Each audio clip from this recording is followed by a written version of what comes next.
ធ្លាប់ឆ្ងល់អត់ថាក្រោយពេលដែលឃាតករសម្លាប់មនុស្សរួចពួកគេធ្វើអ្វីបន្តទៀតជាទូទៅយើងប្រហែលជាគិតថាវាភ័យស្លន់ស្លោហើយបញ្ញាបរត់គេចខ្លួនណាមែនអត់ប៉ុន្តែសម្រាប់ឃាតករនៅក្នុងសំណុំរឿងមួយនេះវាមិនចឹងទេ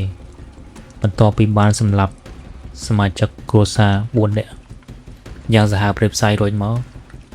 គេអត់រត់គេចទៅណាទេទុយទៅវិញបែរជាដើរនៅក្នុងផ្ទះហ្នឹងបើកទូទឹកកកយកការ៉េមក្មេងៗមកញ៉ាំហើយញ៉ាំធ្វើរំភើយញ៉ាំការ៉េមបណ្ដាទៅបើកកុំព្យូទ័រម្ចាស់ផ្ទះបណ្ដាដើម្បីលេងអ៊ីនធឺណិតបណ្ដាវាហាក់បីដូចជាកំពុងនៅក្នុងផ្ទះខ្លួនឯងបន្ទាប់មកវាក៏បានទៅយកថ្នាំសង្គ្រោះបឋមរបស់គ្រួសារហ្នឹងមកលាបដៃរបស់ខ្លួនឯងស្ងប់ស្ងាត់ហើយរឿងដែលគួរខ្លាចហ្នឹងនិងគួរឲ្យស្អប់បំផុតនោះឃាតករហ្នឹងក៏បានដេកនៅលើសាឡុងក្នុងផ្ទះហ្នឹងពេញមួយយប់តើភ្លឺជាមួយនឹងសាកសព4នាក់តាមមនុស្សប្រភេទហ្នឹងជាមនុស្សបែបណាទៅ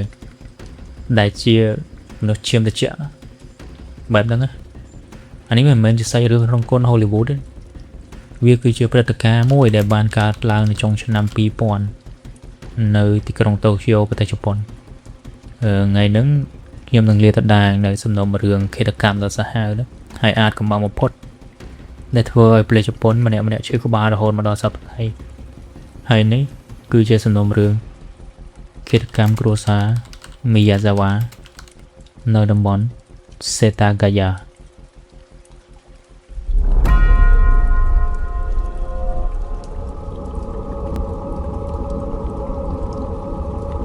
គ្រួសារមីយ៉ាសាវ៉ាហ្នឹងគឺជាគ្រួសារតូចឯងហើយគ្រួសារហ្នឹងមានសុភមង្គលលោកមីគីអូហើយនិងអ្នកស្រីយ៉ាស៊ូកូមានកូននៅគួរស្រឡាញ់2នាក់កូនស្រីអាយុ8ឆ្នាំកូនប្រុសអាយុ6ឆ្នាំផ្ទះរបស់ពួកគាត់ហ្នឹងនៅក្នុងតំបន់សេតាហ្គាយ៉ាដែលជាតំបន់ជាប់ជាយក្រុងហើយតំបន់ហ្នឹងស្ងប់ស្ងាត់ហើយនឹងមានសុវត្ថិភាពបំផុតនៅទីក្រុងតូក្យូនៅទីនោះសំបីតែសំឡេងឡានឬក៏ម៉ូតូក៏មិនសូវលឺដែរព្រោះតែផ្ទះរបស់ពួកគាត់នៅទីតាំងគៀកជាប់នឹងសួនច្បារធំមួយដែលមិនសូវមានអ្នកជិតខាងនៅកន្លែងតំបន់ហ្នឹងឯងប៉ុន្តែភាពស្ងប់ស្ងាត់ហ្នឹងហើយនៅយប់ទី30ខែធ្នូឆ្នាំ2000ដែលបើកឱកាសឲ្យជនកំណាចមួយលួចចូលទៅក្នុងផ្ទះហ្នឹងបានយ៉ាងងាយស្រួលបើតាមការសន្និដ្ឋានរបស់ប៉ូលីសឃាតករបានផ្លោះរបងពីសួនច្បារហើយតោងចូលទៅតាមបង្អួចបន្ទប់ទឹកជាន់ទី2នៅពាក់កណ្ដាលត្រៀតវាបានចូលហើយដើរស្ងៀមរហូតដល់ចំណុចមួយដែលជាបន្ទប់របស់កូនប្រុសពៅរបស់គាត់ដែលកូនប្រុសអាយុ6ឆ្នាំហ្នឹងដែលកំពុងតែដេកលក់ស្កប់ស្កល់បន្ទាប់មកឃាតករហ្នឹងក៏បានផ្ដាច់សង្ខារក្មេងប្រុសហ្នឹងមុនគេទៅទាំងតែក្មេងហ្នឹងនៅកំពុងតែគេងអត់ដឹងខ្លួននៅឡើយទេនិយាយតាមត្រង់កន្លែងហ្នឹងខ្ញុំអត់ជល់ថាហេតុអីហើយវាមានកំហុសអីដែលក្មេងប្រុសតូចមួយហ្នឹងក្មេងប្រុសតូច6ឆ្នាំហើយបែរជាដាច់ចិត្តសម្លាប់ចោលយ៉ាងសាហាវខុសខើបែបហ្នឹងបន្ទាប់មកលោកឪពុកមីគីអូដែលគាត់កំពុងតែគេងនៅជាន់តដីតែបានលើសំឡេងនៅក្នុងបន្ទប់កូនប្រុសរបស់គាត់ណាគាត់ក៏ស្ទុះឡើងទៅលើភ្លាមដើម្បីជួយសង្គ្រោះកូនរបស់គាត់ហើយប្រពន្ធរបស់គាត់ក៏នៅជិតនោះដែរគាត់បានប្រយុទ្ធគ្នាតតាំងជាមួយនឹងចៅហ្នឹងអងអាចដើម្បីជួយគ្រួសាររបស់គាត់តស៊ូវាយបតាយបតបគ្នារហូតដល់ដែលកម្រិតឃាតករហ្នឹងបាក់អស់មកកំណាត់ប៉ុន្តែរឿងដែលយើងគួរសោកស្ដាយនោះចៅហ្នឹងវានៅមានកម្រិតមួយទៀតចឹងទៅទីបំផុតលោកមីគីអូហើយនឹងប្រពន្ធហើយនឹងកូនស្រីរបស់គាត់អាយុ8ឆ្នាំក៏ត្រូវបានឃាតករហ្នឹងសម្លាប់យ៉ាងព្រៃផ្សៃនៅក្នុងផ្ទះរបស់គាត់តែម្ដងធម្មតាសំណុំរឿងក្តីដែលជាប់គាំងរមកឃាតករមិនឃើញគឺដោយសារតែឃាតករជាយាមបំបត្តិផោះតាងឬក៏បង្វែរដាននៃផ្សេងអញ្ចឹងមែនអត់ប៉ុន្តែសម្រាប់សំណុំរឿងក្តីគ្រួសារមីយ៉ាសាវ៉ានេះវិញវាជារឿងមួយដែលធ្វើឲ្យប៉ូលីសជប៉ុនស្ទើរតែឈួតគ្រប់គ្នាតែម្ដងព្រោះឃាតករម្នាក់ហ្នឹង បសល់ផោះតាំងរាប់សិបមុខនៅក្នុងផ្ទះហ្នឹងដោយដែលខ្ញុំបានប្រាប់ពីដំបូងអញ្ចឹងវាបាននៅទីនោះរហូតតាំងពីយប់ដល់ព្រឹកមុននឹងវាចាក់ចេញទៅវាបានបោះអាវប្រឡាក់ឈាមហើយនឹងកំបិតអីຕົកនៅកន្លែងហ្នឹងវាអត់យកទៅណាទេវាបានសល់ຕົកទាំងអាវរងាមួកកាបូបស្ពាយសំបីតែកំបិតដែលវាយកមកធ្វើគៀតគ្រួសារហ្នឹងក៏វាអត់យកទៅដែរហើយប៉ូលីសក៏បានថែមនឹងរកឃើញខ្សាច់នៅកអាវរបស់វាដែលអាចបញ្ជាក់ច្បាស់ថាប្រហែលជាវាធ្លាប់ទៅលេងនៅមាត់ទន្លេឬក៏សមុទ្រហើយអ្វីដែលកាន់តែហួសចិត្តនោះគឺវាបន្សល់ទាំងស្នាមកយ៉ាវដៃនៅជាប់នឹងកុំព្យូទ័រហើយនឹងទូទឹកកកនឹងផងវាបន្សល់ទុកតាំងពី DNA ឈាមដែលស្រក់នៅលើក្រោនៅលើបង្គន់បន្ទាប់ពីវាបន្ទោបងរួចតាមរយៈ DNA ទាំងអស់ហ្នឹងប៉ូលីសអាចដឹងបានយ៉ាងច្បាស់ថាឃាតករអាចមានជាតិសាសន៍អីឬក៏ប្រវត្តិតាក់ទងនឹងប្រទេសណាប្រវត្តិពីមុនយ៉ាងម៉េចឧទាហរណ៍ថា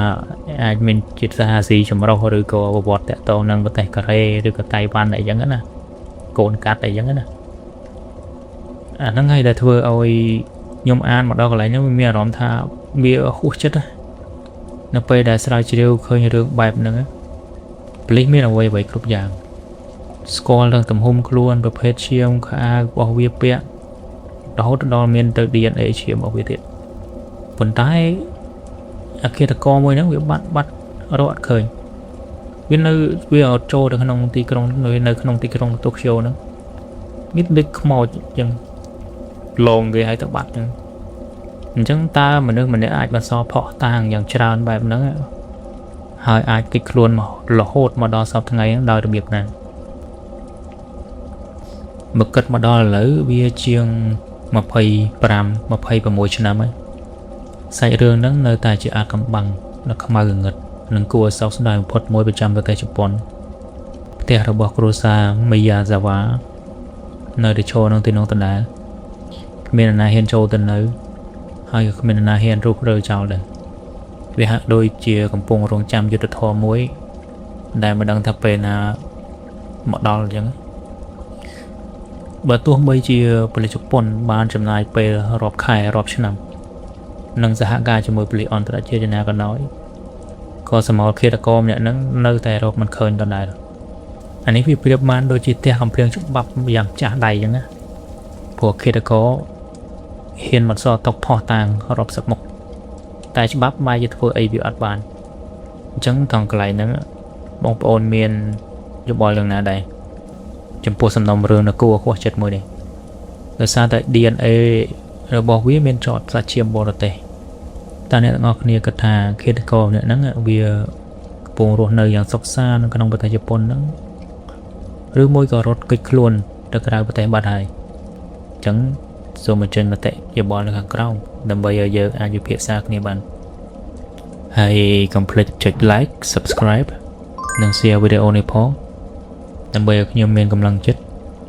ក្នុងការស្រាវជ្រាវសំណុំរឿងថ្មីមកចែករំលែកនៅវីដេអូក្រោយៗទៀតជាចុងក្រោយក៏សូមបួងសួងវិញ្ញាណក្ខន្ធរបស់លោកមីគីអូនិងអ្នកស្រីយ៉ាស៊ូកូហើយនឹងកូនតូចពីរនាក់នគរស្រឡាញ់ឲ្យបានទៅកាន់សុគតិភពហើយយើងទាំងអស់គ្នានៅតែសង្ឃឹមថាយុត្តិធម៌ពិតប្រាកដគឺនៅតែមាននឹងតាមទាន់ឃាតករនៅថ្ងៃណាមួយចាក់ជាមិនខានអរគុណសម្រាប់ការតាមដានទស្សនា